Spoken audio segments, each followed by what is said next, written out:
મણકા, sciatica અને ઘૂંટણનું લાખો રૂપિયાનું ઓપરેશન કરાવી લીધું અને તમે એવું સમજતા હોય કે હવે બધું પતી ગયું છે, તો જરા ચેતી જજો.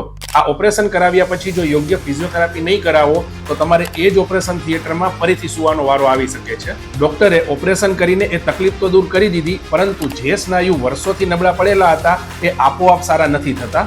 ઓપરેશન પછી જો યોગ્ય ફિઝિયોથેરાપી અને રિહેબ ચાલુ કરવામાં ના આવે તો સાંધા અને મણકાની આજુબાજુના સોફ્ટ ટિશ્યુ અને સ્નાયુઓ ફરીથી જકડાઈ જાય છે અને જેના કારણે સાંધા અને મણકા ફરીથી ડેમેજ થાય છે. અને અમુક કેસમાં તો ઓપરેશન પછી જો ફિઝિયોથેરાપી કરવામાં ના આવે તો ઓપરેશન ફેલ પણ થતું હોય છે. લોકો સમજે છે કે ઓપરેશન કરાવી લીધું એટલે બધું જ સારું થઈ જશે, પરંતુ થોભો, ઓપરેશન પછીની ફિઝિયોથેરાપી ટ્રીટમેન્ટથી જ તમારા સ્નાયુઓ મજબૂત બનશે.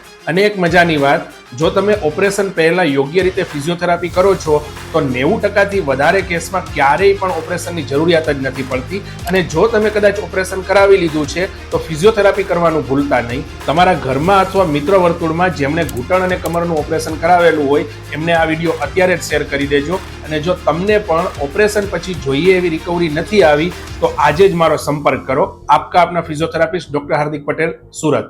Thank you.